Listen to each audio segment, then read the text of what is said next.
Meus irmãos, então, ok, né? Eu creio que está todo mundo bem, acomodado, tudo tranquilo aí nos seus bancos, né? E esse é um assunto de muito interesse da nossa igreja, né? De esclarecer, porque há muito equívoco sobre o tema do livre-arbítrio, né? Muita gente tem opiniões, como quase tudo, né?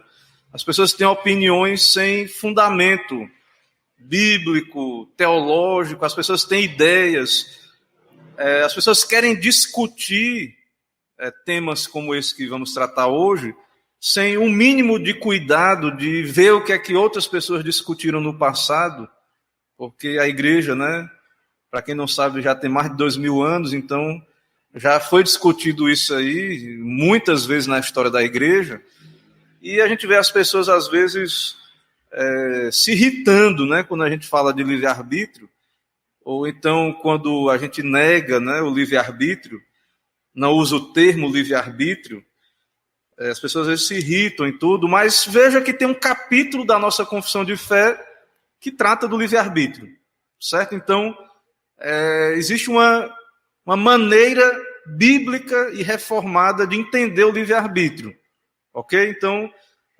não há dedos, né? A gente pode falar do assunto e explicar. Agora, é um capítulo, né, da nossa confissão, né, se eu não me engano, aí 5 sessões.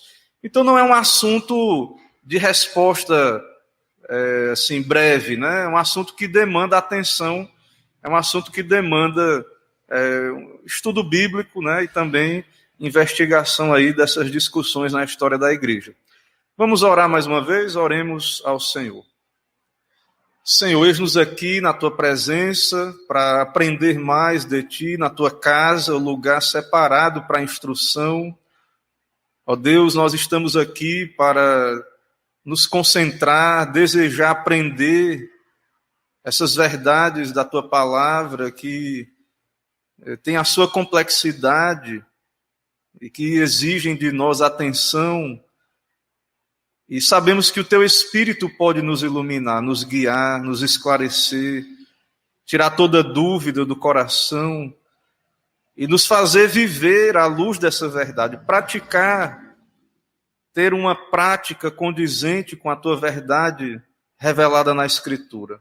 Nos conduz, nos guia, nos capacita a caminhar nesse momento, nesse estudo, e que toda glória seja ao Senhor. Em nome de Jesus oramos. Amém. Então vamos seguir aí, irmãos. O material eu vou passar rápido aí, os irmãos já conhecem, né? A Bíblia, os símbolos de fé, os catecismos aí comentados, a confissão comentada, o Rod, também a outra aí da nossa editora, Chad Van Dixorn, um nome difícil em inglês. E aí temos o versículo base, né? Colossenses 1:3. Em Colossenses 1:3, o texto bíblico nos diz, ele nos libertou do império das trevas e nos transportou para o reino do Filho do seu amor. Então, é um versículo que fala da salvação, fala de uma mudança de condição. Então, antes da nossa conversão, nós estávamos debaixo de um império, de uma tirania de Satanás. Certo? Não é um reino, né? E aí era um império das trevas. E nós fomos transportados para um reino, o reino de Cristo, o reino do Filho do seu amor. E aí temos a seção 4 do capítulo 9 do livre-arbítrio. Então, hoje nós vamos tratar dessa seção.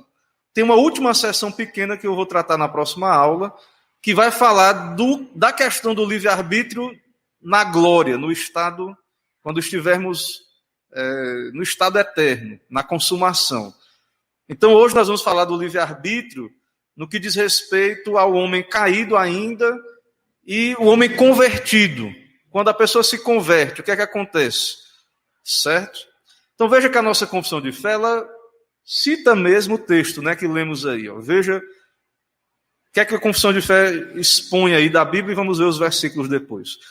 Quando Deus converte um pecador e o transfere para o estado de graça, então há um estado natural do homem, quando ele Ele nasce numa condição natural, que agora é uma condição caída, escravo do pecado de Satanás, e na conversão há algo extraordinário acontecendo, que é espiritual, não é geográfico, não é físico. Deus transfere o pecador de um estado para o outro.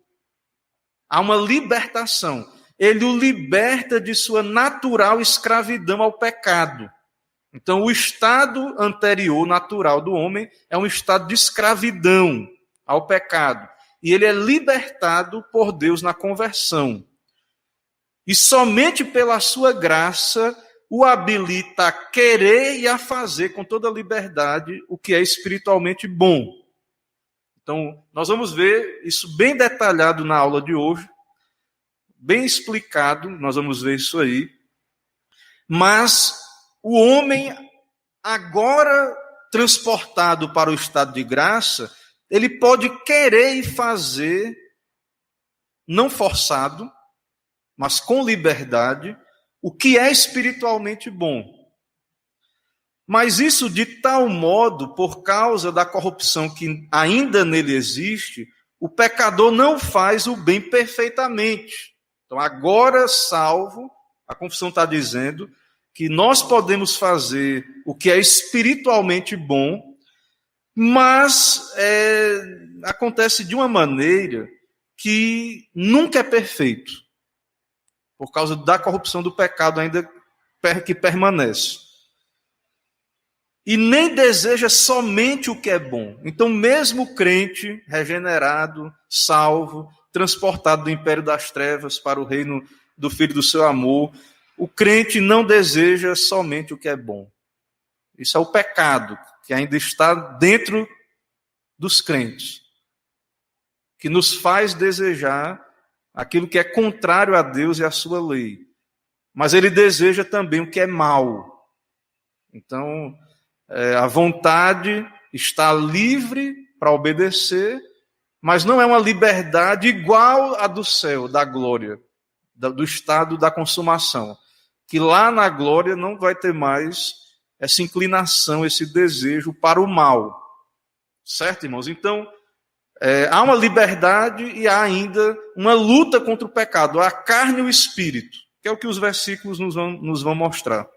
Pode passar para os versículos, em João 8, 34 e 36, Jesus diz, replicou-lhes Jesus, em verdade vos digo, todo que comete pecado é escravo do pecado. Então, quando o homem pecou lá no Gênesis, ele se tornou escravo, ele foi vencido da concupiscência e do pecado. Ele se tornou escravo, servo do vencedor.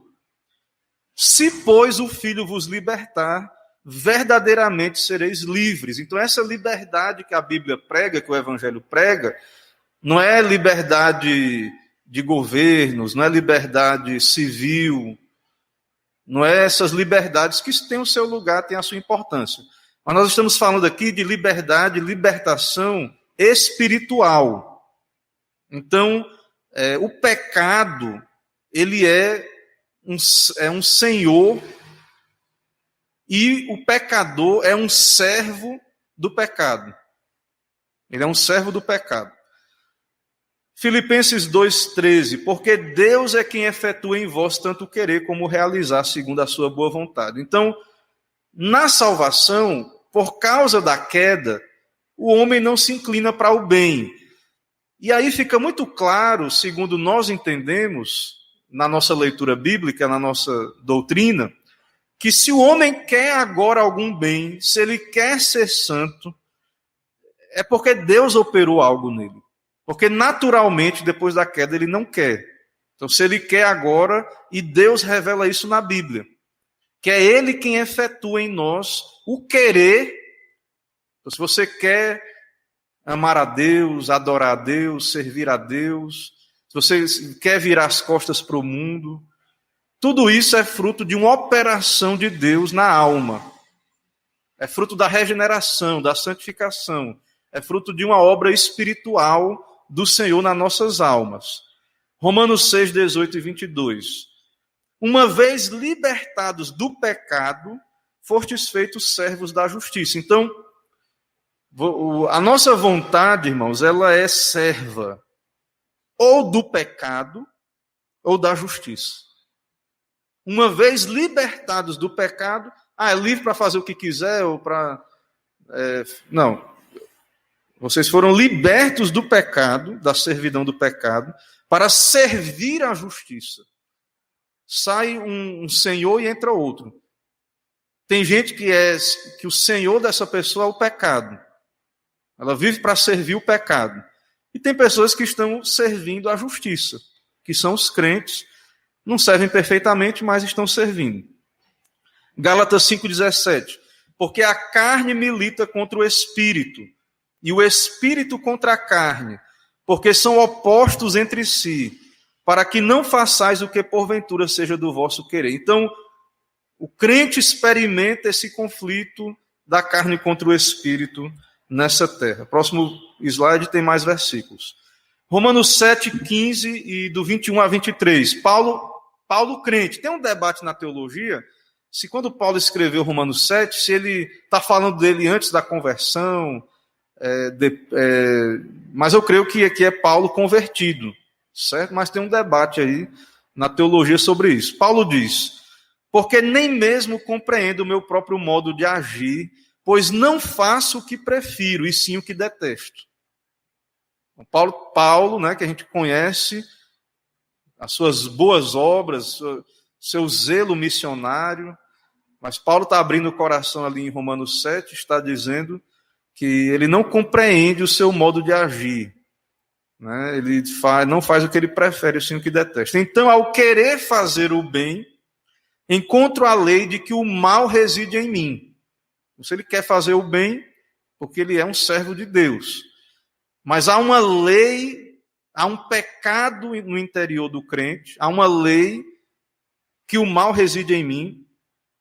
Então, no tocante ao homem interior, eu tenho um prazer na lei de Deus, mas vejo nos meus membros outra lei, guerreando contra a lei da minha mente, que me faz prisioneiro da lei do pecado que está nos meus membros. Então, há ainda uma espécie de tentação, de velho homem que nos tenta voltar à velha vida, certo? E nós devemos, então, mortificar esse velho homem, mas a realidade é que essa mortificação não vai ser completa nessa vida. Você vai sempre lutar. A batalha só vai acabar na hora da morte, na glória. Então, aqui nesse mundo, Satanás, o pecado, vai continuar lhe assediando. Então, a criança tem suas tentações. O adolescente tem as suas. O jovem, o adulto, o velho, o idoso. Então, pode mudar as dificuldades, áreas, né?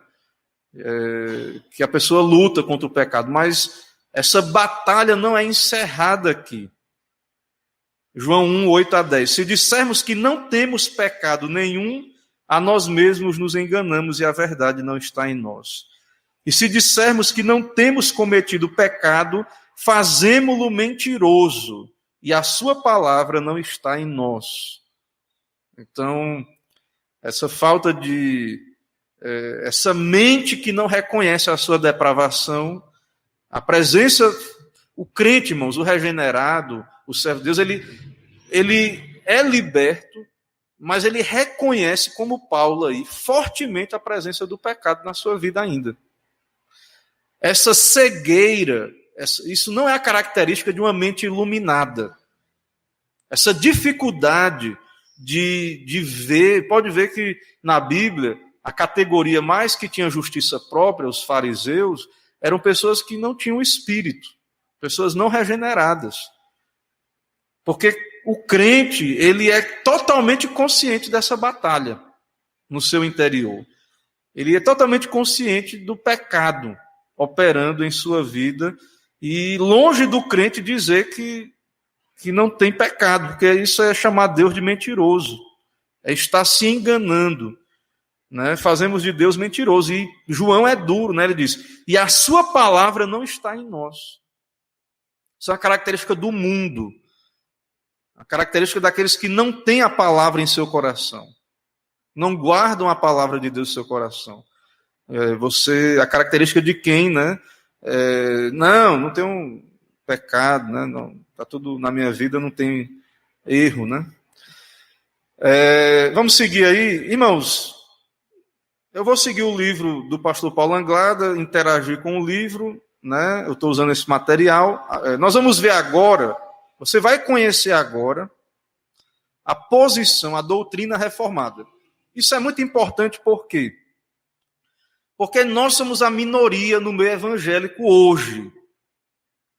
Mas a reforma protestante, e antes da reforma Agostinho de Hipona, né, na reforma Lutero, Calvino e os reformadores, criam dessa maneira que os puritanos na confissão de fé também explicaram, e nós cremos dessa maneira. Mas, com a questão do arminianismo, do pentecostalismo, que são a grande maioria no universo aí evangélico, poucas pessoas já ouviram exposição da nossa posição, ou poucas pessoas conhecem, né, de modo explicado, o que nós vamos ver aqui. Então, as pessoas acham que nós pregamos que Deus arrasta as pessoas, força as pessoas a se converter, ou então impede as pessoas de se converter. Né? Há muita caricatura da posição reformada, e é muito importante a gente conhecer, indo às fontes, indo à história da igreja. E nós já vimos aí na nossa confissão de fé que a doutrina do livre-arbítrio, segundo está na nossa confissão de fé, nós não pregamos que a vontade é forçada, que Deus está forçando a vontade de ninguém. Nós não cremos nisso. Nós vamos entendendo à medida que a gente for caminhando aqui. Então, nós já caminhamos um pouco, né, na aula passada. A fé reformada professa que, como consequência da queda, o homem no estado de pecado em que vem ao mundo tem livre-arbítrio, no sentido em que ele não é externamente forçado a fazer nem o bem nem o mal.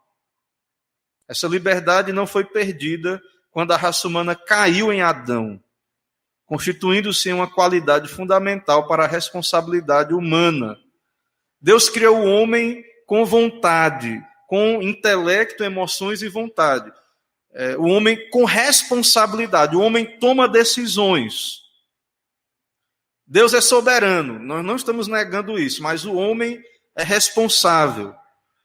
Então, nós já vimos na nossa confissão de fé que nosso entendimento do livre-arbítrio, né, não nega a liberdade da vontade e que o homem não é forçado.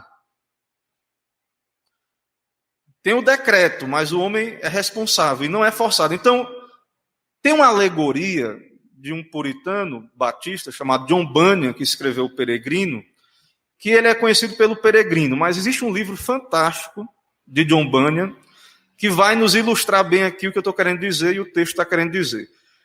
John Bunyan tem um livro chamado Guerra Santa, ou Guerras na Cidade de Alma Humana, que é uma alegoria em que o ser humano é uma cidade, e que essa cidade tem portões, que são os sentidos, olhos, audição, tato, olfato, os sentidos. São portas. Então, o homem original, ele era santo. Aí ele coloca lá na alegoria dele, ele tinha um prefeito justo, né, o intelecto, a razão, a vontade. Ele usa a alegoria de uma cidade. E era uma cidade murada, com tudo murado, né? E aí o inimigo, o Diabolos, né, o diabo, lá no Éden, e ele ilustra isso, quando ele foi tentar a cidade, ele percebeu o quê? Que ele não tinha como entrar nessa cidade se os habitantes da cidade não abrissem a porta para ele. E aí ele fez o quê? Ele se disfarçou. Ele fez uma conferência com os outros demônios lá. Disse, como é que a gente vai entrar na cidade? Porque não dá para entrar. O rei da cidade é o Senhor. É Shaddai, é o Senhor. Então o homem antes da queda, ele ele não era forçado, nem para o mal, nem para o bem, mas ele era inclinado para a obediência. Ele era justo, ele era inclinado para a obediência, não forçado a obedecer. Ele tinha liberdade, o livre-arbítrio, de escolher comer do fruto. Então, o que a nossa confissão ensina é que ele não era forçado nem para o bem nem para o mal, mas ele era inclinado porque a sua natureza era santa, era justa, era boa. Ele foi feito à imagem de Deus. Então, ele era inclinado à obediência. E aí Satanás, ele cativou, ele conquistou a obediência ali. Então ele se disfarçou lá no livro, né? E na Bíblia ele usou um animal, a serpente. Então lá no livro, Bunyan explica que eles fizeram a conferência, os demônios, a gente vai mostrar a nossa cara para poder falar, não, tem que se disfarçar. Eles se disfarçaram. E aí ele mesmo, quem é que vai nos representar? Não, o próprio você mesmo, o diabo mesmo. Aí ele foi lá, e aí eu não lembro o detalhe do livro, mas ele conquistou, fez com que as pessoas da cidade abrissem os portões. Foi isso que Eva e depois Adão fizeram. Então, no livro, ele ficou fora da cidade e falou para os habitantes de dentro da cidade. Então, a tentação veio de fora para dentro. E Eva, da mesma maneira, não tinha nada dentro dela que inclinasse ela para o pecado. Ela era inclinada para o bem, não tinha pecado, mas ela tinha liberdade, ela tinha o que a gente chama aí de livre-arbítrio, e como um ser responsável, criada à imagem de Deus, ela tinha arbítrio. E então ela deu ouvidos à tentação de Satanás e comeu do fruto. Usou sua responsabilidade e comeu. Mas o Satanás enganou ela. Mas ela que comeu, porque quis. Não foi, Deus não forçou. E o próprio Satanás foi uma influência, mas ela comeu porque quis. Então, na condição de um ser pessoal e moral, o homem é naturalmente livre para arbitrar, decidir e agir, sendo responsável pelos seus atos. Não me pergunte como é que, pastor, é a soberania, os decretos. Irmãos, essas verdades estão na Bíblia, as duas, e são artigos de fé nossos. A gente, como crente, a gente recebe o que está na Bíblia e crê. Então, a Bíblia revela que o homem foi feito com essa capacidade de tomar decisões, de arbitrar, e é responsável, justamente porque ele é quem decide, ele não é forçado. Então, o homem é externamente livre para fazer o que deseja, o que quer, o que decide fazer. Deus não o força a crer contra a sua vontade, nem o impede de crer. Certo? Então, a reforma, a doutrina da soberania de Deus, nós não negamos a responsabilidade do homem, e que há um sentido em que o homem vai agir de acordo com as suas inclinações, com a sua vontade. Ele vai fazer o que ele quiser. Ele tem uma vontade, ele tem uma natureza à imagem de Deus, um intelecto. E ele vai, então, decidir, ele vai arbitrar. A mente vai pensar, isso é bom ou é ruim para mim? As emoções vão inclinar, não, eu quero o que é bom. Então, se a pessoa quiser o que é mal, né, foi inclinada para o mal. Mas, enfim, ela vai arbitrar, ela vai decidir. Né? Isso é muito importante para nós. Aqui eu vou passar aí, mas antes de entrar aí nesse slide que fala de Agostinho e Lutero, porque a gente vive numa sociedade com muitas ideologias. E algumas dessas ideologias são materialistas, não creem em Deus, e crê que o homem é só fruto do meio. Só que o homem é inocente, as decisões dele é culpa da sociedade. Ou dentro das igrejas, quando tudo é um encosto. Foi o diabo, foi o Satanás. Não, a culpa não é sua, não. A pessoa vai lá, comete um monte de erro, de pecados, e depois responsabiliza o encosto, o demônio. Ou então, por exemplo, quando... um exemplo, eu vou usar o exemplo das irmãs, mas pode acontecer com os homens também, né? Um exemplo, as irmãs quando estão naqueles dias, né, na TPM, não é porque eu pequei, mas foi porque eu estava de TPM. Não, você é responsável.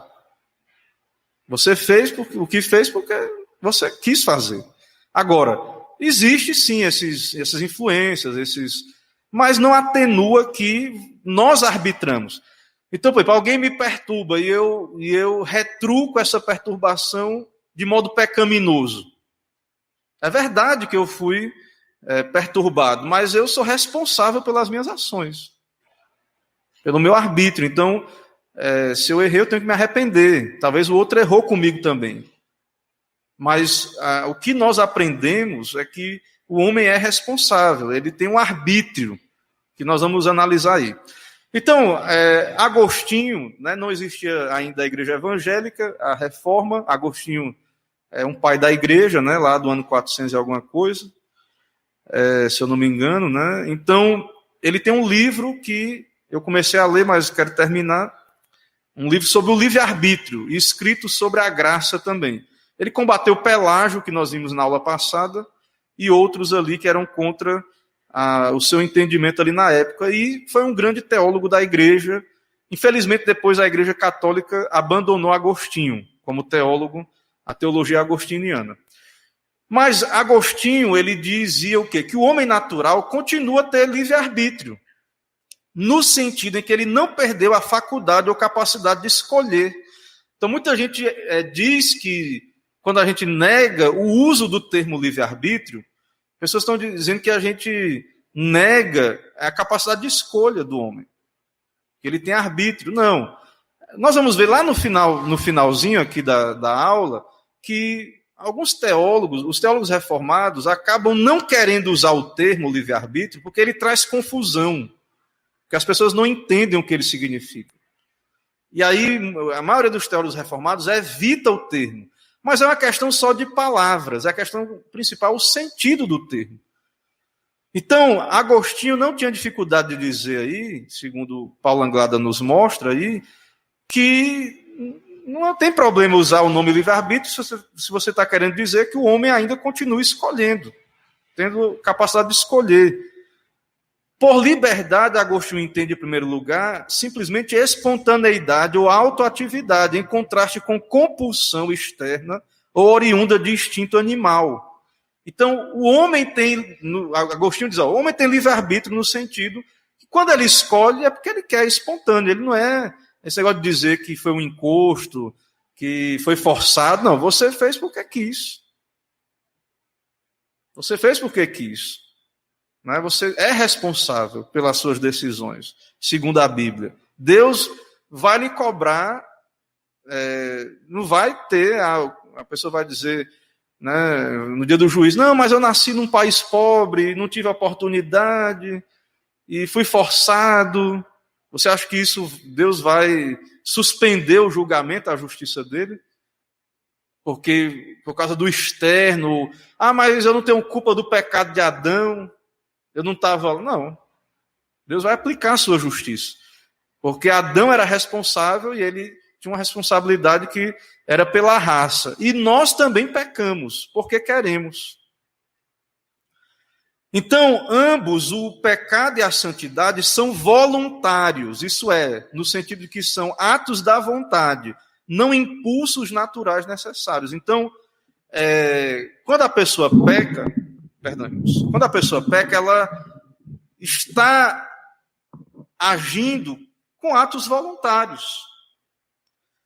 Segundo Agostinho, Deus nos revela através das suas santas escrituras que há no homem uma livre escolha da vontade. Há sempre dentro de nós uma vontade livre, mas ela não é sempre boa, porque ela ou é livre para a justiça ou serve ao pecado. Ou ela é má ou ela é livre do pecado. Quando ela serve à justiça, é boa. Quando ela serve ao pecado, ela é má.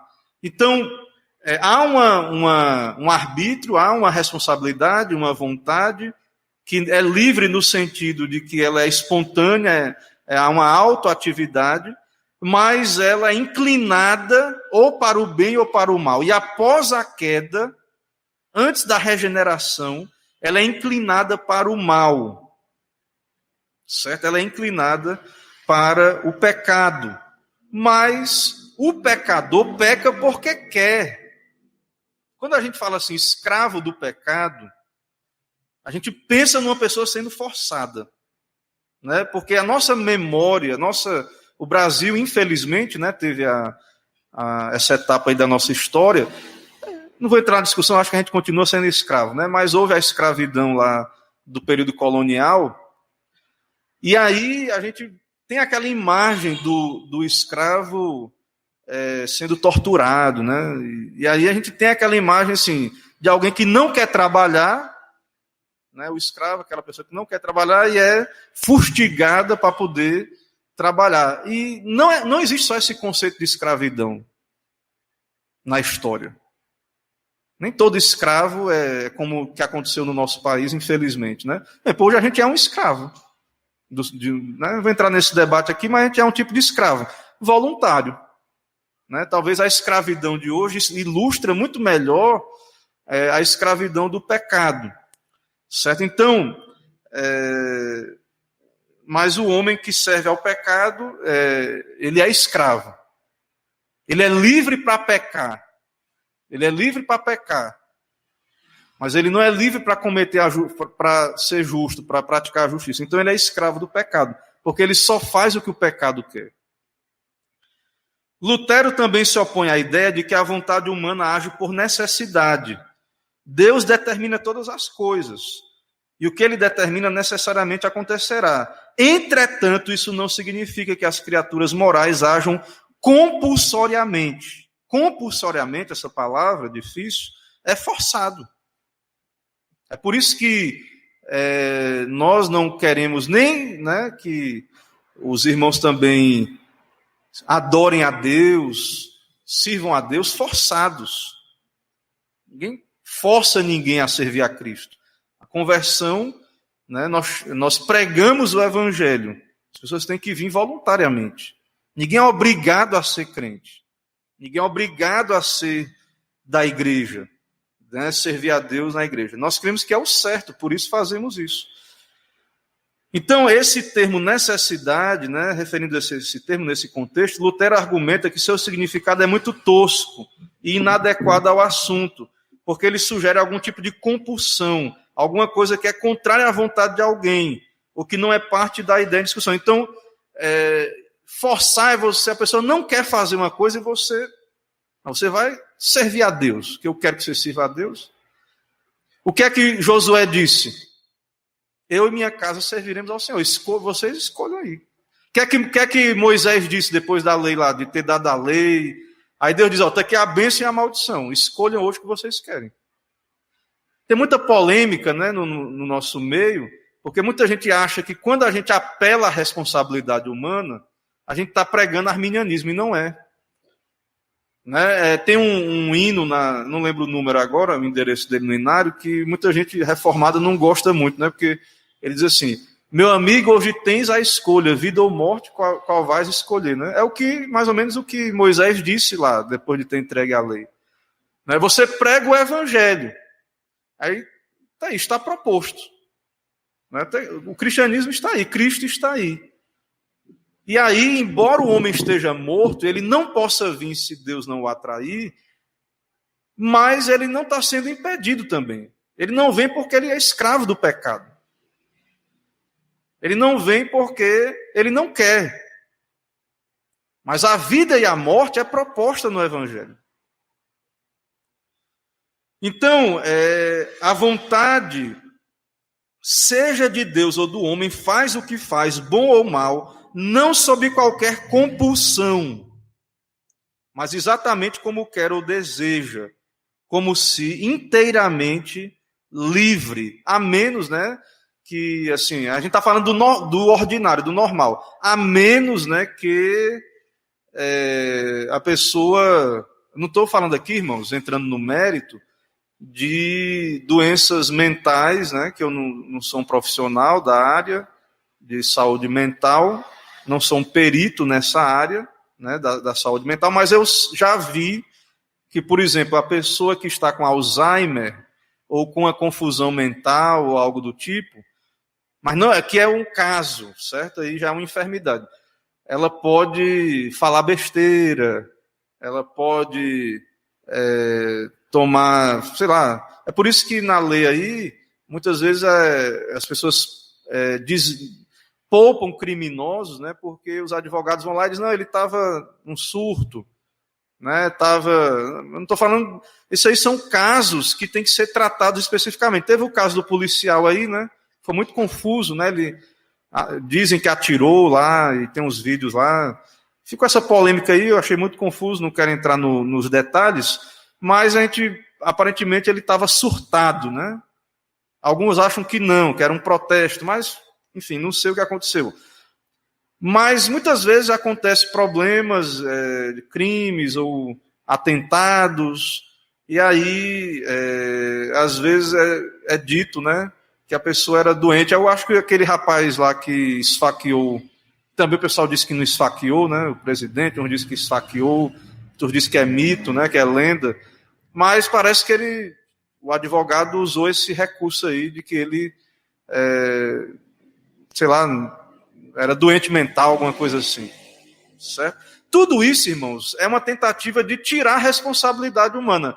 Pode acontecer casos, mas o pessoal está usando isso aí a rodo para poder não confrontar o pecador, que precisa ser confrontado, certo? Porque é melhor ele ser confrontado agora, né, do que diante do tribunal de Deus quando Cristo voltar. A posição de Calvino, próximo slide aí, quanto ao assunto, não é diferente da de Agostinho e Lutero. Para ele, apesar de obliterar gravemente a razão humana com relação às realidades espirituais, a queda não a destruiu. A queda, irmãos, não destruiu. O homem está caído, depravado, mas a queda não destruiu a razão no que diz respeito às realidades terrenas. É por isso que mesmo os ímpios, os homens caídos, fazem tantas coisas aí, governam, tantas coisas boas, né, desenvolvem conhecimento. Por essa razão, ele concorda que o que acontece por necessidade, por haver sido determinado por Deus, não acontece necessariamente por compulsão, referindo-se à declaração de Pedro Lombardo, que temos livre-arbítrio, não porque sejamos igualmente capazes de fazer ou pensar o que é bom ou mal, mas meramente porque somos livres de compulsão.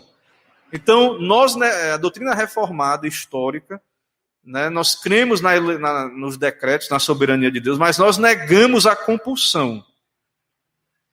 Calvino reconhece que o homem, nesse sentido aí, tem livre-arbítrio, entre aspas, né, por isso que nesse sentido, não porque ele tem livre escolha igual do bem e do mal, mas porque ele age impiamente por vontade, não por compulsão. Então há um mistério aí. Quando o Nabucodonosor, você lê lá na Bíblia, Nabucodonosor, quando ele foi destruir Jerusalém, estava no decreto, Deus usou ele como instrumento, mas ele nem sabia nada disso. Ele foi porque ele quis. Judas, quando Judas traiu Jesus, ele era um ímpio, ele era um filho do diabo, ele estava possesso do diabo, mas ele é responsabilizado. E quando Judas trai o Senhor Jesus Cristo, ele faz porque ele quer, depois ele tem remorso, mas ele traiu porque ele quis. Ah, mas ele estava possesso, mas ele é responsabilizado. Certo? Então, a liberdade externa da vontade, Calvino vai mostrar aí, né? Quer dizer, Anglada comentando, Calvino, liberdade externa da vontade implica que ninguém será salvo à força. Ninguém irá para o céu contra a sua vontade. É por isso que Deus regenera, ele transforma a árvore má numa árvore boa. Primeiro Deus regenera, ele transforma o coração, e o coração regenerado vai escolher a Deus voluntariamente. Mas ninguém vai para Deus forçado, ou para o céu contra a sua vontade. Ninguém que vai estar no céu, né, vai reclamar de ter sido libertado da escravidão do pecado. Porque agora a sua vontade foi transformada. Por outro lado, ninguém que discerne o evangelho e que deseje sinceramente a salvação será lançado no inferno. Porque ninguém vai querer por natureza. Só aqueles que Deus operar e os atrair. Então, ninguém que vier vai ser rejeitado, porque os que vierem é pela graça de Deus que vão vir. Quem quer realmente ir a Cristo para ser salvo, pode ir. Por que as pessoas não vêm ouvir a pregação? Por que as pessoas... Tem alguma coisa amarrando... Os mesmos olhos que você tem para abrir sua Bíblia e ler, o ímpio tem. A mesma saúde, muitos têm lá, outros não têm, né? Mas muitos têm. O mesmo pé para andar e vir para a igreja, eles têm também. Por que não vêm? Tem alguém forçando eles a não vir? Ou... Eles não vêm porque eles não querem, irmãos. Agora, isso não ignora que eles estão escravos de uma vontade corrupta. Estão fazendo a vontade do pecado e de Satanás. Mas é a vontade deles, eles não querem. A gente tem que entender isso, porque isso também deve nos levar a orar por eles. Porque se não for a graça de Deus, eles não vão querer mesmo. Nenhum daqueles que serão lançados no inferno poderá dizer que almejava a glória, desejava os céus, amava a Deus, se deleitava na palavra, na comunhão dos santos, e apesar disso lhe foi impedida a entrada na cidade celestial. A vontade humana não é violentada ou forçada por Deus. Então, o pecador, o escravo, ele está indo voluntariamente para a morte. Essa é a tristeza da condição do homem caído. Ele é um escravo voluntário, ele está indo porque quer. A mente dele pode estar afetada, mas ele não deixou de ter uma mente. A consciência pode estar afetada, mas quando Cristo vier, os ímpios, eles vão ser convencidos, eles vão estar convencidos que eles nunca quiseram mesmo Deus e o céu e a glória. Eles nunca quiseram de verdade. Eles nunca se deleitaram em Deus, nos seus caminhos, na sua palavra. O homem não regenerado, as coisas de Deus para ele são loucura. Ele não tem discernimento espiritual das coisas de Deus. Então, mas assim, o centro aqui do argumento é: a vontade humana não é violentada ou forçada por Deus. Certo? Não há isso na Bíblia nem na nossa fé. Próximo slide.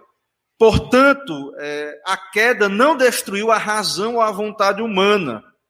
Então o homem continua, mesmo o homem caído, continua uma criatura moral, livre e responsável.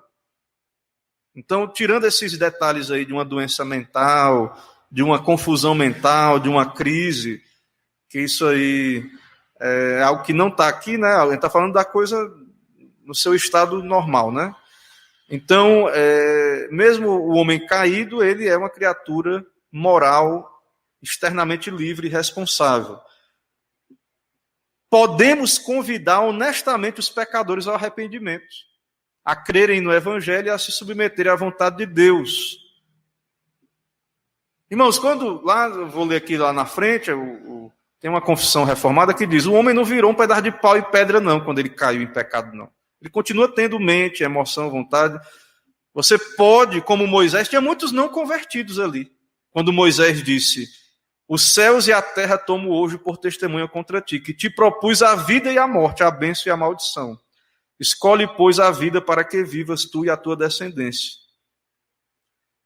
Tinha gente ali, tinha pessoas crentes, pessoas não convertidas também. Então, nós podemos, nesse sentido aí, convidar honestamente os pecadores. Se alguém quiser fazer a vontade dele, Jesus diz, conhecerá a respeito da doutrina, se ela é de Deus ou se eu falo por mim mesmo. Pedi e dar-se-vos-á, buscai e achareis, batei e abrir-se-vos-á, pois todo o que pede recebe, o que busca encontra, a quem bate abrir-se-lhe-á. Então o pecador não pode se salvar. Mas o pecador, ele pode abrir a Bíblia,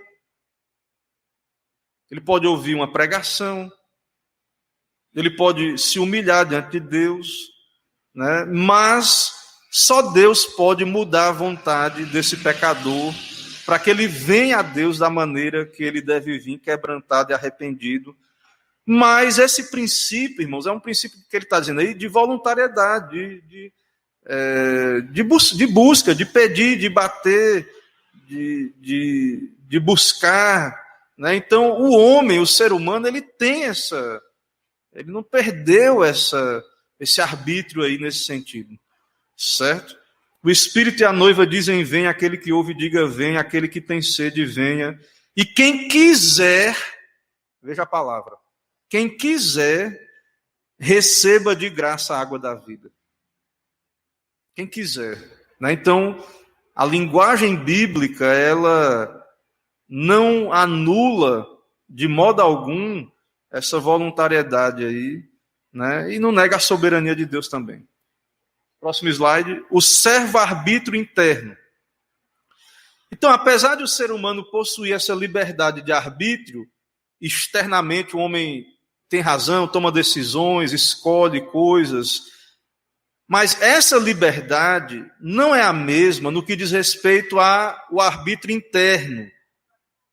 A vontade humana não é soberana, não é independente, não é inteiramente livre, ela é serva. O arbítrio humano depende da razão, das inclinações, dos sentimentos. Então, falando do homem, do interior do homem, ele vai se inclinar para aquilo que a sua natureza o inclinar. É o que Jesus diz: não pode uma árvore má produzir frutos bons, né? E uma árvore boa produzir frutos maus.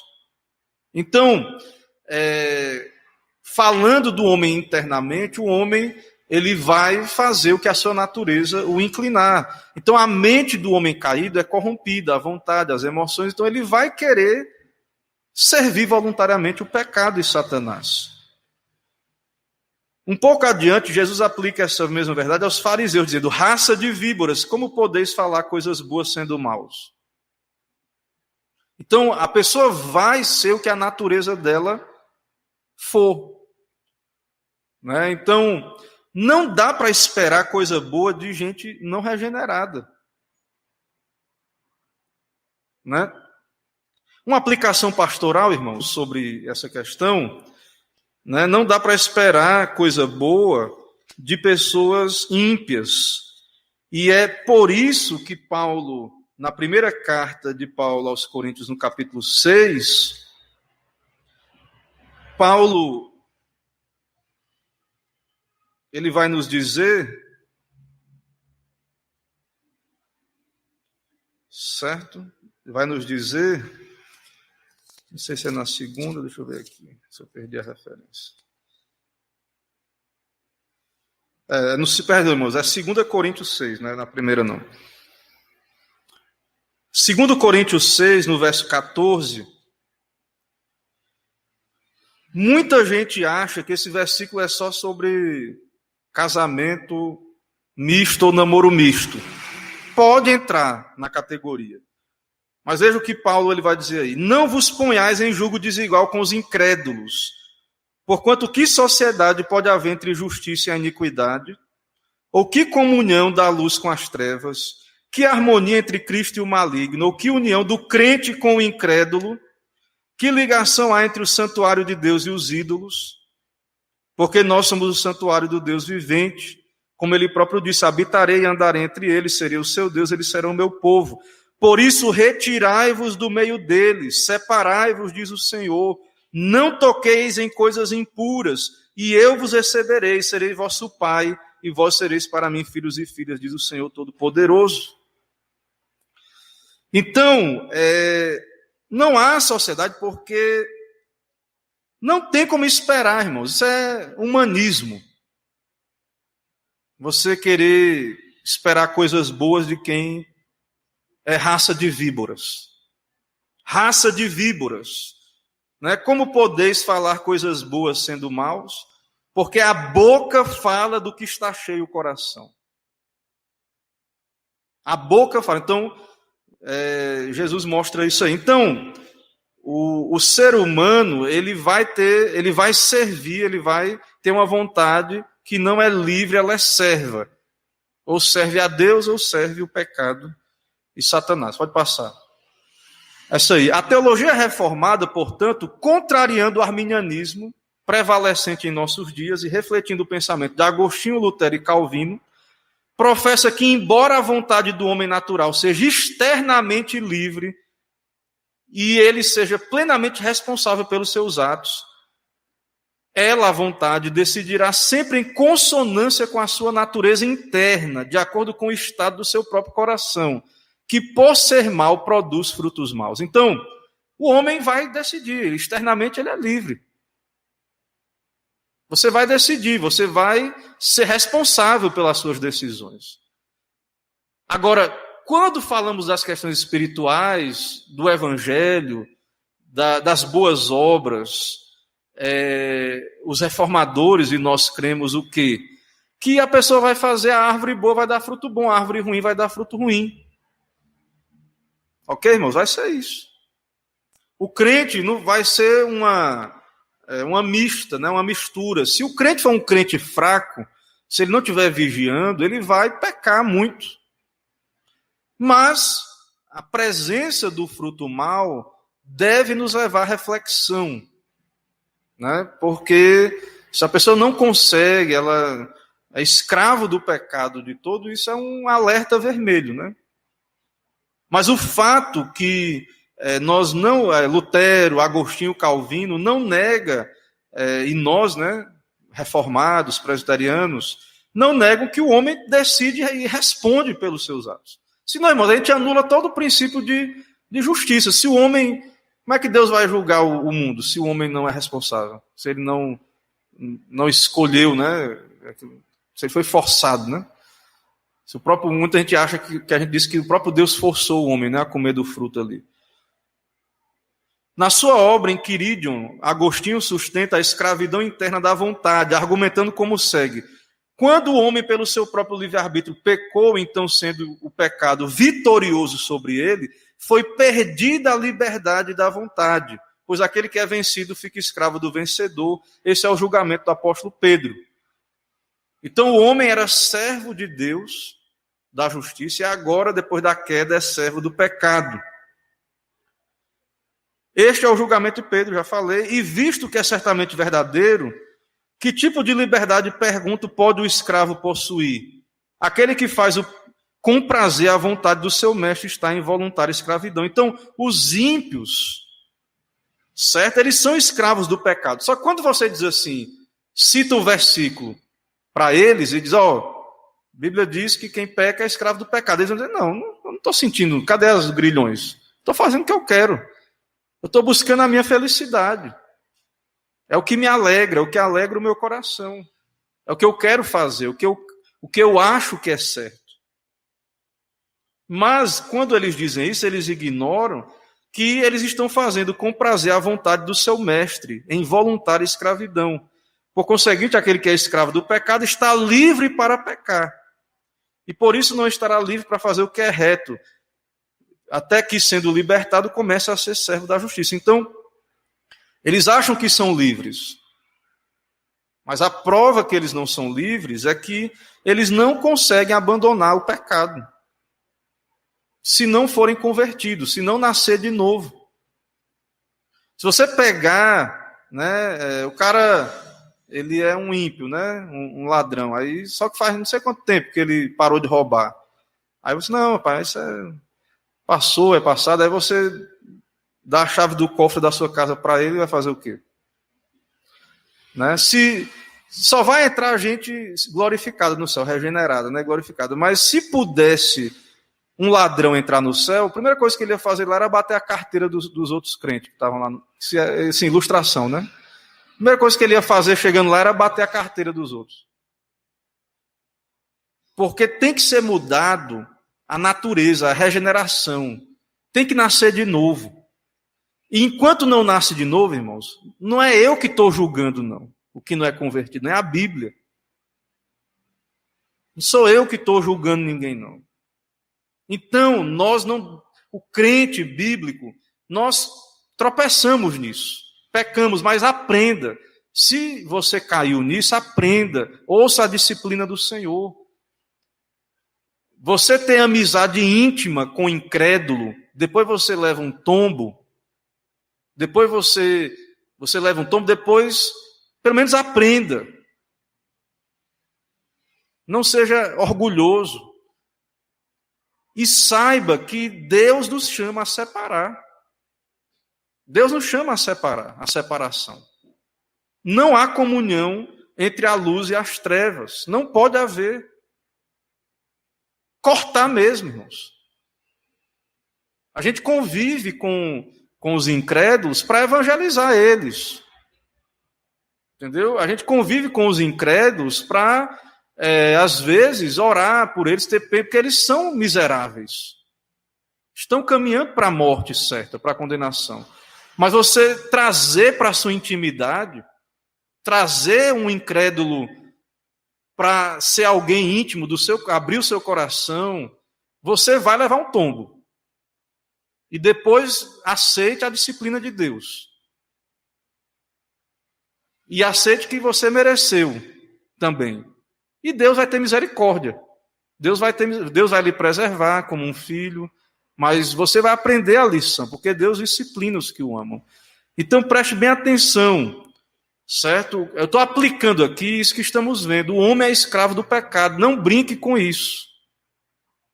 Certo? Não brinque com essas coisas. Lutero faz o mesmo em várias das suas obras, especialmente no seu tratado, De Servo Arbítrio. Ele faz o mesmo. Cuja versão tem o texto de Lutero está em português. O livro é Nascido Escravo. Calvino também condena a doutrina do livre-arbítrio. Especialmente no segundo capítulo das Institutas, do segundo livro das Institutas, porque ela tende a roubar a honra de Deus na salvação, certo? Então, Calvino ele vai contra. Pode passar. Então, irmãos, o nosso problema não é com o termo em si, é porque o termo livre-arbítrio ele gera confusão. O termo livre-arbítrio gera confusão. Ele pode dar a entender que o homem pode escolher o bem espiritual. Ele pode escolher se converter por ele mesmo. Então, a questão de não usarmos o termo livre-arbítrio não é para negar as escolhas das pessoas, que as pessoas tomam escolhas, que elas são responsáveis pelas suas escolhas.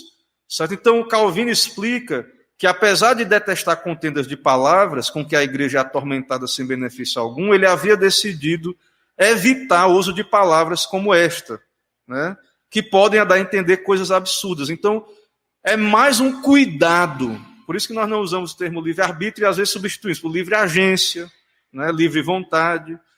Certo? Então, quando a pessoa ouve livre-arbítrio, ela imagina alguém totalmente senhor de si mesmo, certo? Da sua vontade, que pode escolher o bem e o mal. Isso não é bíblico. A Bíblia não mostra isso. Pode passar. Anthony Huckman, por exemplo, emprega os termos habilidade para escolher, né? Ele é citado aí, certo? Verdadeira liberdade. Então, é uma questão de precisão teológica. Conclusão dessa sessão aí. Em resumo, a doutrina reformada é clara. No estado de inocência em que foi criado, o homem tinha livre-arbítrio para escolher o bem e o mal, né? Embora ele não era forçado para o bem, mas ele era inclinado para o bem. No estado de pecado, entretanto, que todo ser humano vem a esse mundo, apesar de ter uma liberdade externa de arbítrio, uma vez que não é coagido por Deus a querer ou fazer nem o bem nem o mal, o homem natural não tem livre-arbítrio. Por causa da sua natureza pecaminosa, passou a ser continuamente mal todo o desígnio do seu coração. Para concluir, de fato, só para abrir, não sei se o tempo, como é que está aí, só para abrir para a pergunta, mas o tempo já passou, mas então, só para a gente concluir a aula, pule aí esse slide, Gabriel, que tem a vontade humana no estado de glória, e você vai ficar para a próxima aula. Só para concluir, eu vou passar aqui, ler só bem resumidamente. Irmãos, isso que estamos vendo aqui é uma doutrina que vem da história da igreja, que é reformada, os símbolos de fé reformados falam disso. São citados aí 3 símbolos de fé, que o primeiro é os 39 artigos da igreja da Inglaterra, né, da igreja anglicana, que afirma que a condição do homem depois da queda é tal que ele não pode voltar-se e preparar-se a si mesmo pela sua própria capacidade natural e boas obras para a fé e para buscar Deus. Então o homem não pode fazer nada, ele está morto em seus pecados. Pode passar. O Catecismo de Heidelberg diz: somos de tal forma pervertidos que nos tornamos incapazes de praticar o bem, inclinados para o mal? Resposta: sim, se não nascermos de novo pelo Espírito de Deus. Então é a doutrina confessional.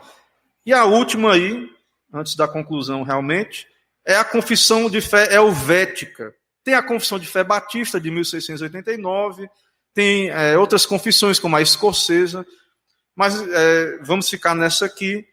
E ela diz o seguinte aí: sem dúvida, seu entendimento não lhe foi retirado. O homem caído, ele não perdeu o entendimento. Nem foi ele privado de vontade. Nem foi transformado inteiramente numa pedra ou árvore. Mas seu entendimento e sua vontade foram de tal sorte alterados, enfraquecidos, que não podem mais fazer o que podiam antes da queda. Se obscureceu o entendimento. Agora ela serve ao pecado. Certo? Ele vai servir ao pecado. E só na regeneração esse entendimento é iluminado. E depois vocês podem ler isso aí também, se quiserem. Eu posso passar o slide aí para quem quiser. Então, irmãos, espero que os irmãos tenham entendido, né? Então, o homem tem uma liberdade em decisões externas, não internas. E por que nós pregamos o evangelho, então, aos pecadores? Certo? Porque esse é o meio de Deus transformar eles. Não é porque eles podem vir. Né? Os arminianos vão dizer que o homem pode querer vir. Não. É porque esse é o meio de Deus transformá-los. Certo? Então, nós temos que orar muito pelos perdidos e pregar o evangelho, porque se há uma maneira de Deus transformar o homem é pela obra da graça. E o meio de graça principal é a pregação. Certo? Então, ele está aplicando aí no final, só para concluir: se acreditamos que o homem não regenerado tem livre-arbítrio interno, não tem livre-arbítrio interno e pode decidir-se para o bem, contrariando toda a sua natureza e coração pecaminoso, nada mais lógico que pregar que a sua salvação depende de sua decisão. Isso aqui é o que os arminianos fazem.